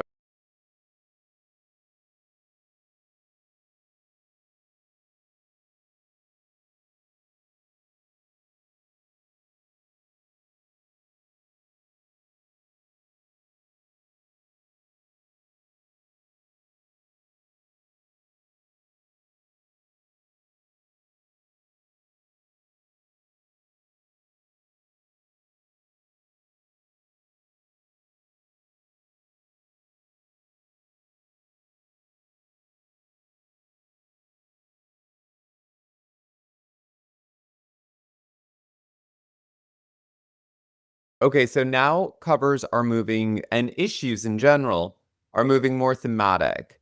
You alluded to this before, where you said it gave you more creative freedom in terms of subject choice, et cetera, et cetera. Elaborate on that a little bit more. Like, how did the thematics play into that?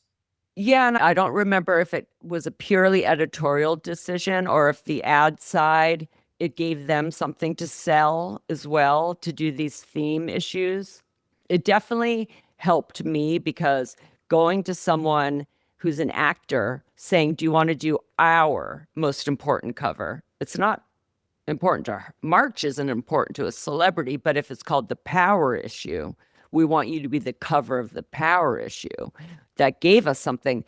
While it had its benefits, it had its drawbacks when someone did have a movie, but they weren't considered powerful. We took editorial license, Drew Barrymore, like, Shape or Power. Some of them made sense, like a Rihanna for Power or for Shape, but at least it gave me a reason to do athletes too.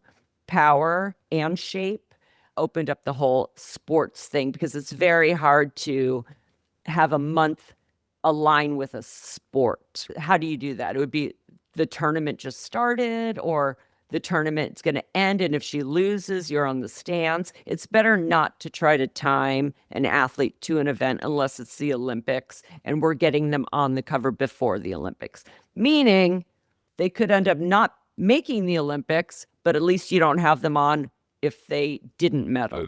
Yeah. Right. So it was like the predictions. So shape definitely helped with that age issue. They're kind of silly, right? But those were fun. The cover sometimes didn't have to necessarily matter because how are you saying like, hey, you're 20 something in the age issue, so you're the cover. That helped to get more talent inside.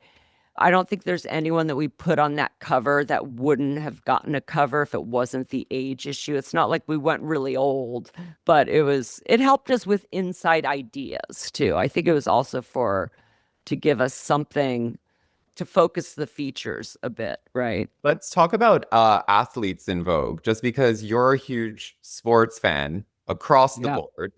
When did that because to your point, it wasn't really a huge component of the magazine before. And that's only something that really started to happen in the mid to late 2000s. What were the first athletes that were featured and what was the process like getting them approved? Yeah, it was interesting how our first athlete cover was Marion Jones. And that was in 2001. That was January. So I guess that makes sense from the Olympics 2000. That ended up being a scandal and whatnot. But Wait, why? Performance drugs. Oh, I had no idea. Okay. Yeah. But we didn't learn that until long after. But then it was fun to be able to do these Olympic stories and, get to do some male athletes too. After realizing once you do the potential female Olympians in an issue with Annie and Phyllis, it's 4 years later. These are superstars. They don't create many of them in the world. They're likely to be the same athletes in the next Olympics. So the way to kind of mix it up was to do models with male athletes. So we're able to do that, which was super fun. Then we did once for shape. Then it moved into the Olympics. Finding out that Doutzen was a speed skater, putting her with Apollo Ono. That was super fun. In New York, we didn't have any, I guess we had some winning teams in the Giants, but you have the helmet head situation where they're not so recognizable outside of the helmets. And then with football, you don't really have the physiques that you have in basketball that can wear clothes as men. So once the Knicks got Amari Stoudemire and then got Carmelo Anthony, that gave us some superstars in the city. My Boston Celtics, for some reason, weren't being given pages in Vogue, but that allowed us to kind of sneak them in. Then when tennis with Roger Federer, and it also depends on, is fashion noticing these athletes? Are people that aren't necessarily tennis fans watching these athletes? Has their star risen above their sport? So let's talk about that specifically. I think one of my favorite covers that you ever booked, and it's one of my favorite shoots. I was still a kid, or like I was like young adult or teenager, was David and Victoria Beckham. It was a Vogue supplement, and it was like Vogue Man or whatever. I think it was like what was a potential test issue for what would become Men's Vogue, but before Men's Vogue officially launched. And you talk about athletes becoming more than just athletes. And I think that is a prime example of being there first and doing it before the Stephen Klein W spreads and all of those like other beautiful images that came in your time from American Vogue. Do you have a favorite cover? It's funny. I have some that are not mine.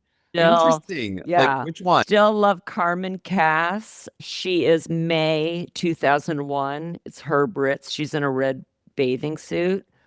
I love the first Angelina, the shape issue by Annie in the Narciso. Yeah, that was me. I still love Natalie Portman's first cover by Stephen Klein and Phyllis in 2002. I mean, the Christy Turlington yoga position by Stephen Klein. I love the Gwen Stefani Stephen Meisel 2004 in the striped lingerie dress. I love the Gwyneth Paltrow with the crown of flowers from 2005. I really love that one. That's great. Yeah. Which one cover during your time that you made happen would you say is your favorite? Like the one where you're like, I'm proud of this beautiful image. I guess Marie Antoinette. Yeah. Because that's just like, that was a sublime. yeah, it's shoot. just major. Were you at cover. Versailles for that? Yeah. I just sit in talk for about it. Rose Byrne. Let's I have the talk about it. Polaroids. I blew up the Polaroids of me and Karen. Karen had to be in position for Kirsten for that big group shot, and they were bringing in the actors one by one. And me and Karen were the last two stand-ins as everyone was coming in. I think there's 10 people in that shot. So Jason Schwartzman's leaning over where I'm sitting, and then the two last actors to come in were Rose and Kirsten. So we had to sit there for like hours. Do you talk about this on your episode with Karen on your podcast? Yeah. So everybody check out the episode Jill does with Karen Mulligan to get all of the details on it. Yeah. That's incredible. If there's one cover to choose, that's pretty awesome, Jill. Yeah, that was a good really one. cool.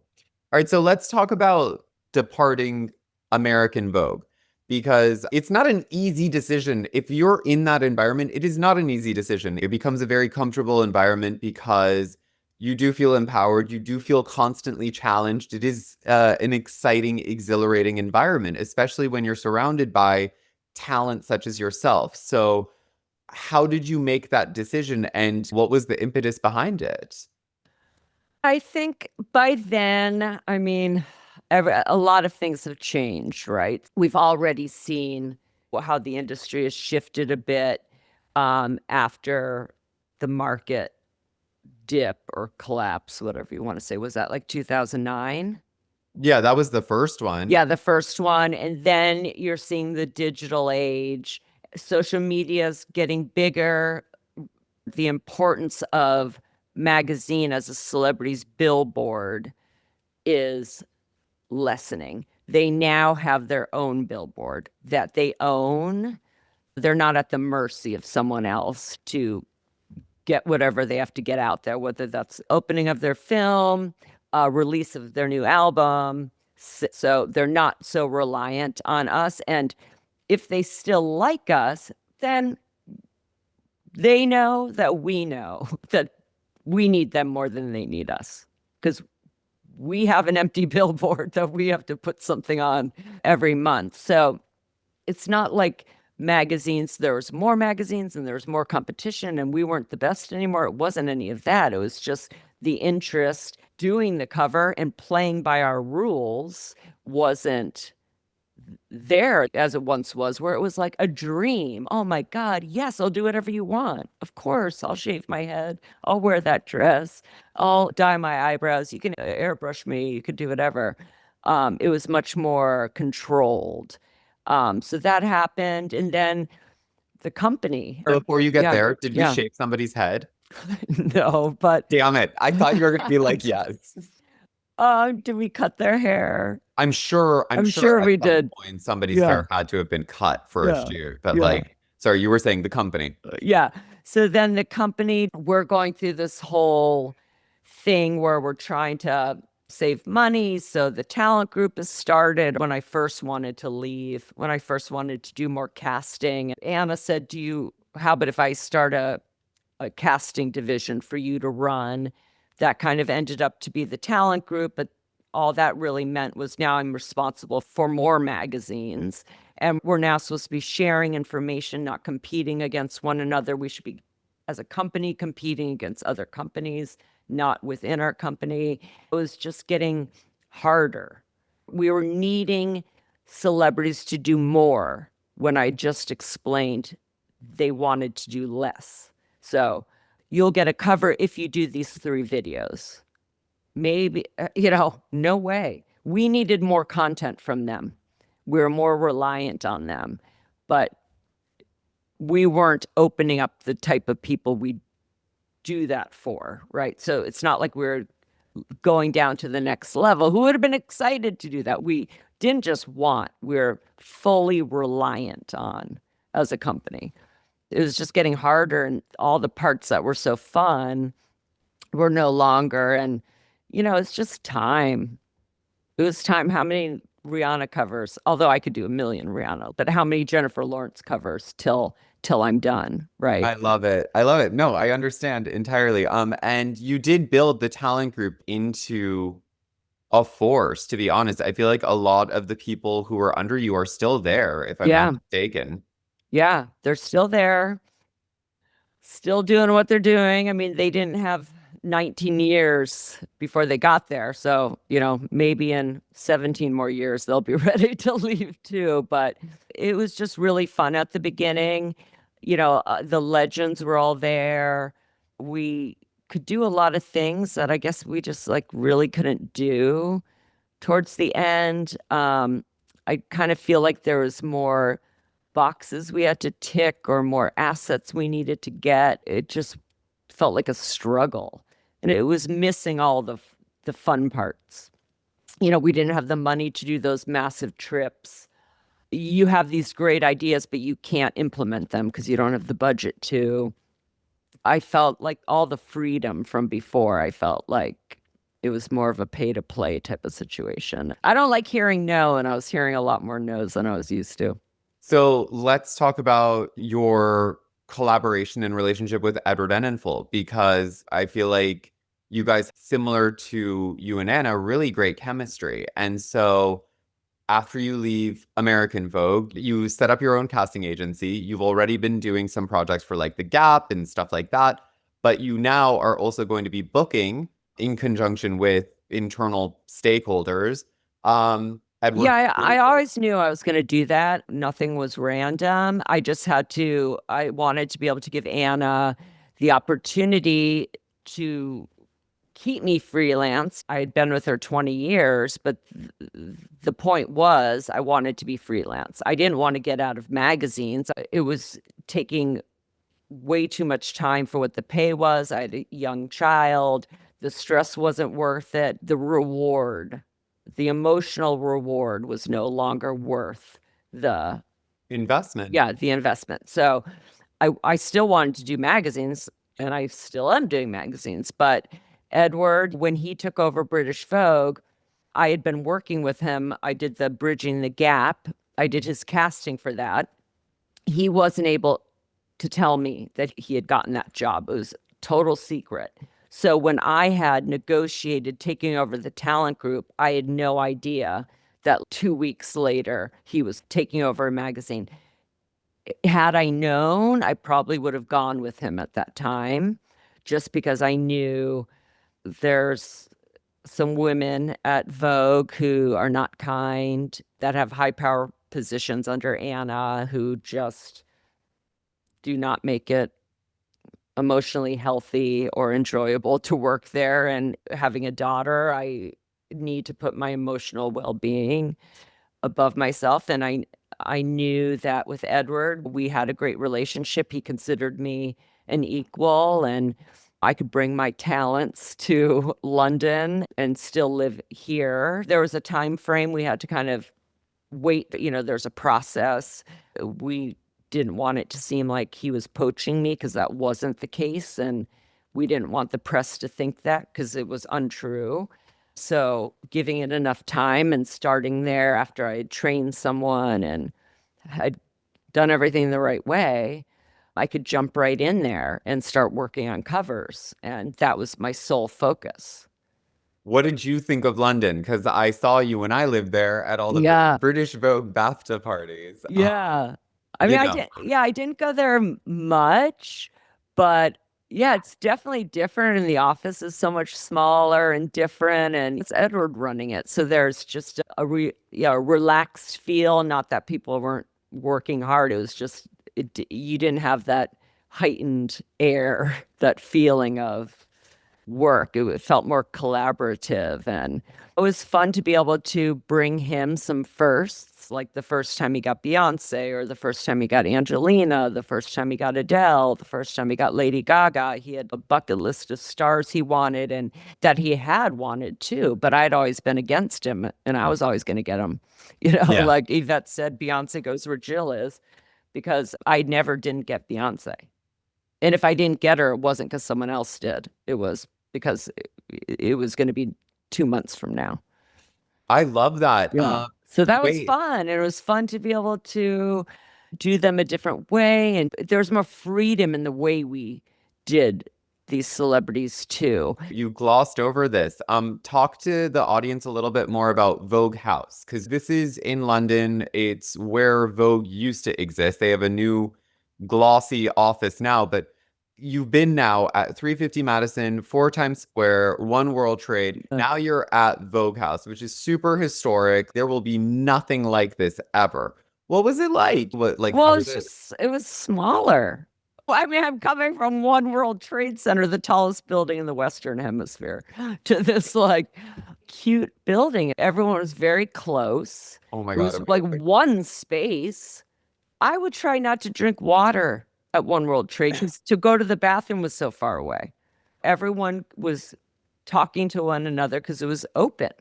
You could see the fashion department from the features department versus the offices that went around That's the building amazing. facing out. It didn't feel like a newsroom, but it was more set up that way.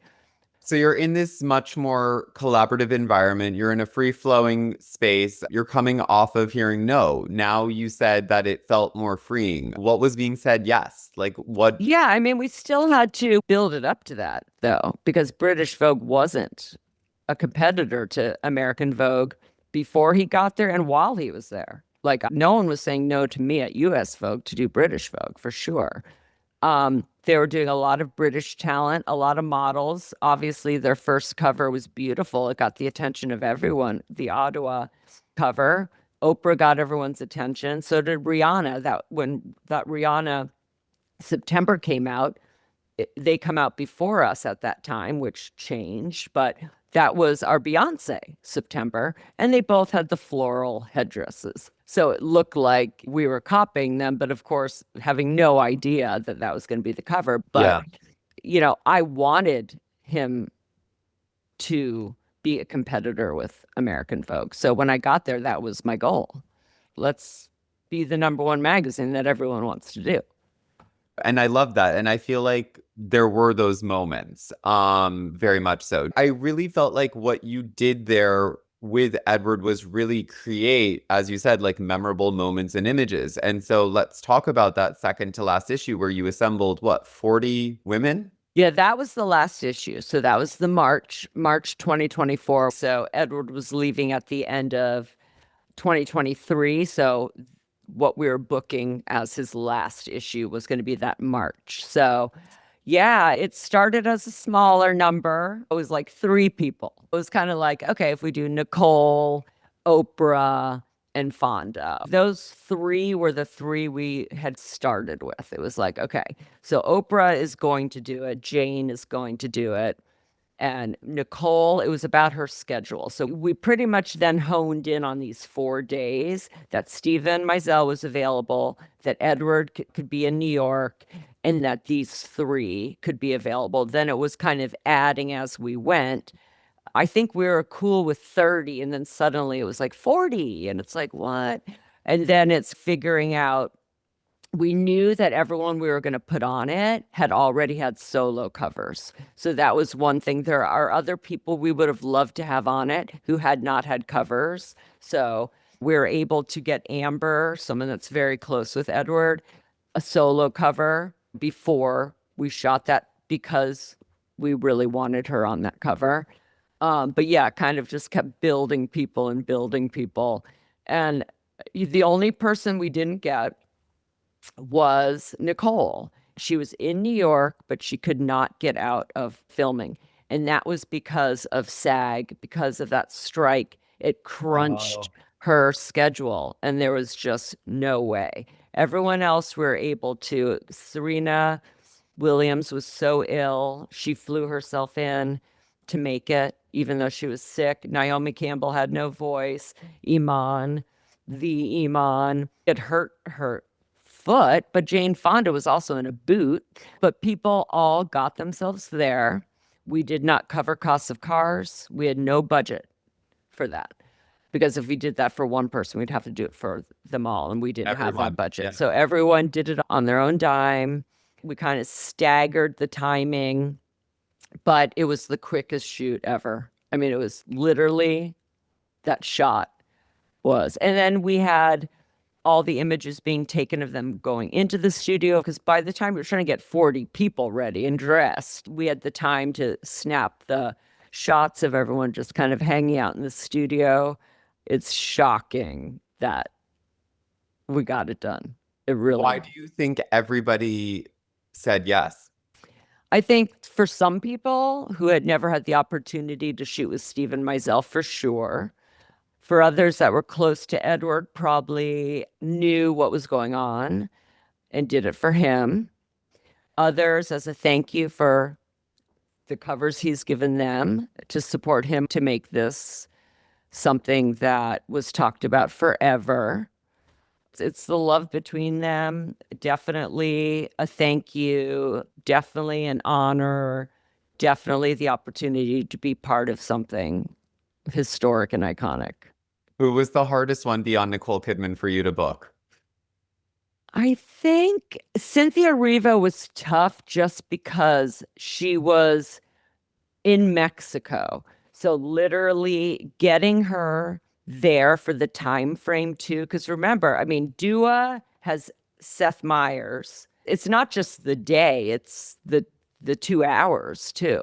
So it's finding the 2 hours that people can fly back where they need to be or get here. So her flight, the only flight she could get on from Mexico because of the time change too, got her there. She literally, thank God she had no hair, because she was the last to sit into that frame. So just schedule wise, but it was a real bummer for Nicole that the production wouldn't let her go. It would have been an hour. They kept saying, it's not an hour, Jill. She has to get hair and makeup. But yeah, and then I think everyone else, Taylor, of course, we would have loved to have Taylor and Rihanna and Beyonce. Imagine that. That would have been like. I still think it was extraordinarily impressive. The level of talent that was there, to your point, showing support. So I think. Yeah, and the people that weren't on it that had covers, there's their own reasons. I think Lupita was filming somewhere, but also you have to understand with Meisel, you can't own his film. You can't own the rights to his film. So like a Madonna or a Beyonce or anyone that has that in their contract, you have 39 other people there. You can't own their likeness. Yeah. So that was another thing. Of course, if we could have had Nicole, Beyonce, Rihanna, Taylor, and Adele, we asked all of them, but that would have been so major. As you rattle these names off, have you ever been starstruck? Definitely with Celtics basketball players. Well, Like when I met Rajon Rondo, I couldn't talk. I wish I knew who that was, but I appreciate that you do. Oh, I think when I saw Bono, when we shot him inside, I was probably like, oh my God, but not really. See, and we started this conversation with you feeling Yeah, that's intimidated weird. by some of the people who you're talking By to. the artists. Yeah, Yeah, definitely by the artists, for sure. but that should speak to your superpower. That's so funny, that full circle, that it's the artists, the ones creating that I'm more, maybe it's something to do with respect too. I don't know. I think I've always put those artists on the pedestal more than a celebrity, right? But Like a now- Daniel Day-Lewis. Yeah. People like those types of artists, I think. So now you're still working with Edward for EE72, but you are also doing stuff for Karine and Karine's son Vladimir's sports book, which Yep. is fabulous. I've Yeah, seen it. players. Yeah, it's been fun now to have a bunch of more indie magazines. I feel like it gives me the opportunity to book talent that I wouldn't be able to at, say, US Vogue for sure. They're more open to interesting people. We get to work with other photographers as well that have their own opinions. There's more freedom in the pages for the photographers too. So I So, guess my yeah, question is, who do you want to work with now? Like, who are those artists? Who are those talents? To your point, media has shifted. It's not like traditional media. Yes, it will always exist. US Vogue will always exist, et cetera, et cetera. But the audience is craving something a little bit more niche. So that's why they're going to see our fashion book because they want to yeah, see a Cardi B, not like how other places are going to do it. They want to see the heightened dramatic fashion reinterpretation of her that yeah, Queen will bring. They want to see LeBron in players like yeah, looking as an amazing athlete, but also the other facets of them, like the sophisticated gentlemen that they are, but also like their innate swag and style coming through. yeah. So that is where we're headed. So who are the artists? Who are the talents that are getting you excited right now that you want to work with? For CR, we've done great shoots with Beyonce, the Nick Knight, Miley Cyrus CR cover story that just came out is brilliant. I would love to do something with Gaga. I would love to, for one of the magazines, do something with Rihanna and the whole family, continue with the family portraits. I would like Justin Bieber. He's now working with Benny Tarantino, who's great. So I'm hoping to get Justin in CR or maybe GQ Hong Kong. I would love to do something with Amy Lou Wood. You And should do something with Justin for players because he has that line Skylark and he has like a basketball league with them. oh, yeah. And it would just be like a cool confluence between fashion, him, I don't know, like Yeah, the exactly. way he's been documenting it. I mean, I will be a supporter of that entire family, as you're very well aware. Yeah, Like, I just think yeah, they're super cute and they work hard. Like, yeah. to your point, you get to have fun now. So, and you work with these titles. I feel like just show them. Have No, for sure. We have a big portfolio in the December issue of 72 called The Originals, which is, I think we shot like 32 different actors and artists. And, I really wanted this Caleb Landry Jones. Landry Jones is very interesting actor. English, I'm guessing. No, American, but I got to sprinkle some of my faves in there. Some of these just interesting, cool actors that just have personality and a different look. And like this Indian actor, Nabhan, who was the one season show called Chaos, where Jeff Goldblum plays Zeus. And we got Jeff Goldblum in this too. It's just a cool thing. Yeah, so there's some just interesting actors I'd love to do more with, but definitely something with Mia Goth, see her in a different way. I've worked with her twice, but Amy Lou Wood doing something cool. Just when you see these interesting talent that you think will be up for doing interesting stories, kind of like what Mia did with Grace or what Saoirse did with Grace. Yeah. Yeah, so we'll see. We'll kind of see. I'm still trying to get Olivia Rodrigo for Vogue Philippines. It would mean a lot to the nation and to their readers to get her. So there's some things I'm still kind of behind the scenes, hoping to get a yes, hoping to see Sade on a cover with Edward. That's the last person on his bucket list that I will get before I die. I love it. Is there anybody else on his bucket list between the two of you that you haven't gotten? No, she's the one that's left. She's the last one. Yeah, I'm sure he's added some people to a new bucket list, but I'm gonna finish this last bucket list before. I love it. Yeah. I also love that you are working still with like Vogue and GQ Hong Kong, Vogue Philippines and stuff like that, and that you're utilizing your talent, your skill to bring these talents to those markets, only Yeah. because it does mean so much to those audiences to have those figures who are either of that descent or part of the community appear on those issues. And it's a big deal. Yeah, and it also gives them freedom. Like, Vogue Singapore, you can do just shoots that you would never be able to do anywhere else. You don't have the constraints of looking at the camera or certain brands. And we just did Leighton Meester for Vogue Greece with La Roche. He wanted to start working with some of these other magazines that just do different things. And with my photographer friends, Domen and Van de Velde, and they built this whole world where she's like a nymph in this land of beautiful pastel mushrooms and oversized. And it's just what you want to see. You want to see these images that take you to a different place. And that's how they did her. And even Emily Blunt in the elevator, and just working with different people and doing different things. And it doesn't have to be big budgets. It just has to be imagination and people up to do it. So that was fun. And we have Elle Fanning coming out on Vogue. Hong Kong, November. She's wearing a choppy black wig. We made her Pumpkin Prada with Norman Jean. It's fun for the talent, and it's fun to watch them. She's jumping in the air. She got so much height. We had her pretending she's playing an air guitar in Prada clothes as a little punk, and it was awesome. That's what's missing in fashion Yeah. right now, is the fun, is the Yeah. hyper optic fantasy that like we luckily got to grow up with and then also contribute to, which is very cool. Exactly.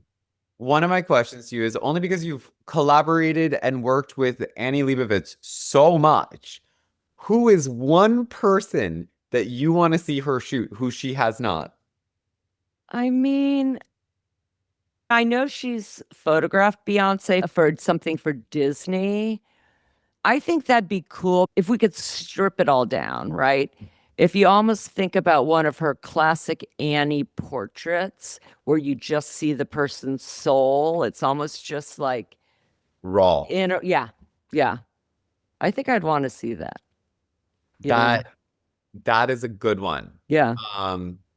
Wow, that's a powerful image. Yeah. Yeah. That's what I want. That's your challenge for EE72 or whatever. Or Sierra Fashion. Exactly. I swear. I know, but Annie has her contract, so she can't shoot for anyone. That's the problem. There you go. Oh my God. What else? No, I'm exhausted. These are hard. Do we do the 7 rapid fire questions? Oh, sure. AM and PM. It used to be AM, but now it's become PM, and I need to get it back. But once you fuck with your clock, man, you fuck with your clock. I have not gone to sleep before 1. Oh, interesting. Yeah. I've got to dial this back, seriously. But now my body's used to it. I can work till midnight, and then I'll get it back to AM by the next time we talk. Uber or Subway?